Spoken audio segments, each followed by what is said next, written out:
Apples and fall just seem to go together.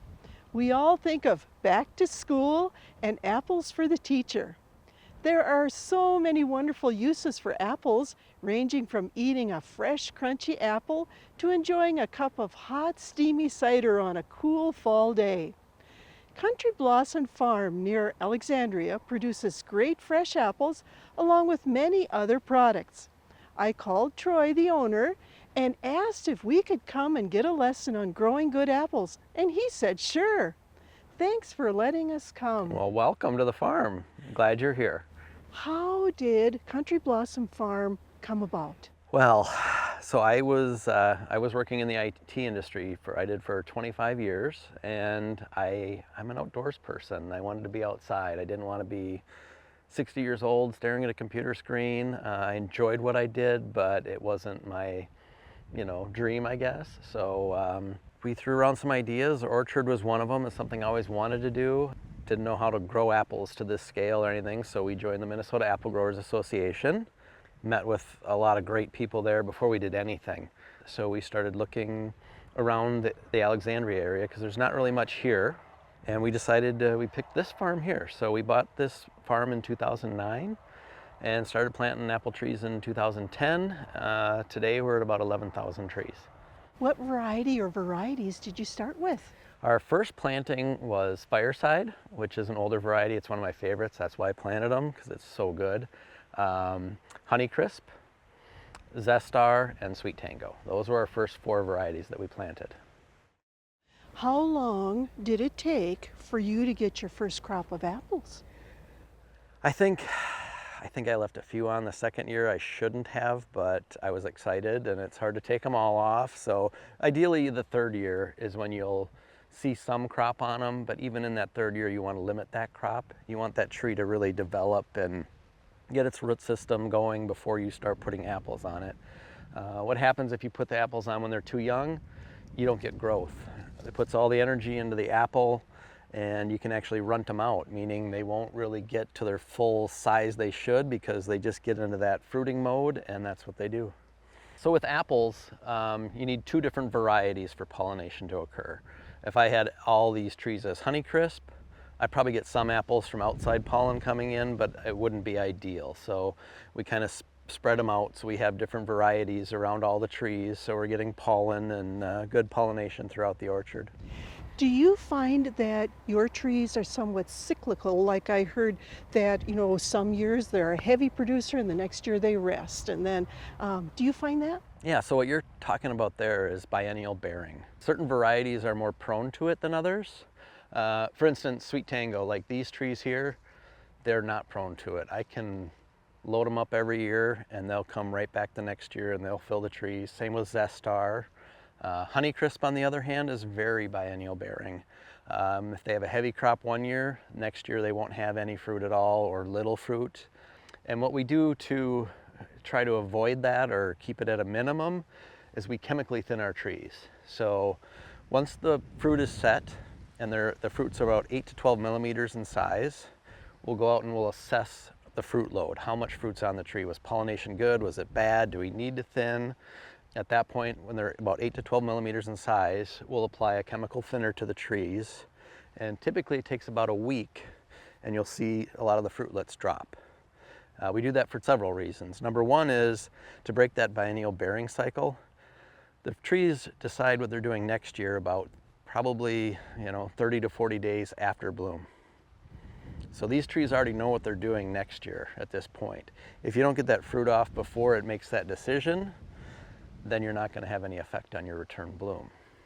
So with hand thinning, they're just too small to make any difference, and you couldn't get through your whole orchard in time, so chemical thinning really does that. Troy, how many trees do you plant each year additionally or replace? That is going to vary greatly year to year. This year I believe we planted around, I've had to come up with a number, probably around 700 a year we plant, that being a new planting and replacements as well. So all of our trees, they arrive, they're bare root. We can usually get about 500 done a day easily. Then do you mulch the newly planted trees? We do not mulch the newly planted trees. You know, ground cover is a very important part of the orchard. Problem with mulch is I have 11,000 trees, and trying to get enough mulch and doing it, it would be a lot of work. It would be very cost prohibitive.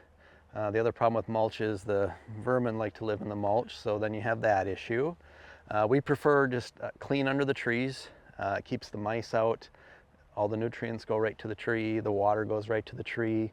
In a wet year, it wouldn't make much of a difference, but like the last few years have been dry.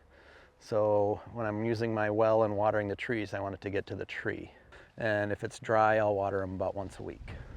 And so I can basically flip a switch and water this entire side of the orchard at one time. Do you fertilize, and how do you fertilize? We do. We do fertilize with apple trees. They don't require a lot of nutrients. We apply our fertilizer right after bloom. That's when the trees are growing, the apples are growing. That's when it really needs the nutrients.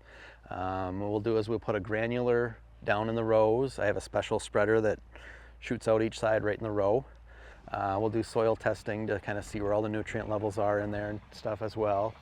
The other thing we'll do is a lot of micronutrients, and those we put in with our spray. So like when we're spraying the trees for fungicide early spring, then we'll have, magnesium, all the different micros depending on what growth stage it's at.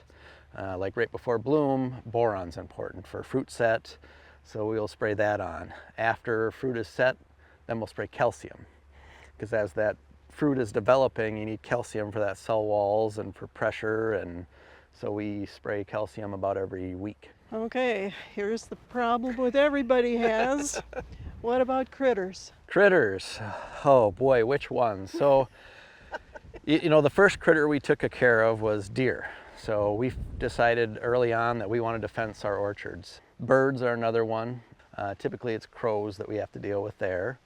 So we have bird scaring devices that we have around the orchard, and that seems to really work. Especially we have these kites with a hawk that kind of swings around. That really works on the crows. The little birds, I don't really worry about them. They don't eat too much, but you'll see some apples that are pecked here and there. Other pests, insects. So we do a lot of things to protect the trees from insects. We have a weather station on our farm here that takes all of our weather data, and it goes to a website at Cornell University called NUA. And it's a public site, anyone can go on it. So I'll go in, I'll see my orchard, I click on it, and I click apples, then I click pests, and it'll show me all the different insects. And with the weather data and modeling, it kind of tells you where they're at in their life cycle, so when you can expect to spray. So it's a tool we use to determine when we're spraying. In addition to that, we also have pheromone traps in the orchard.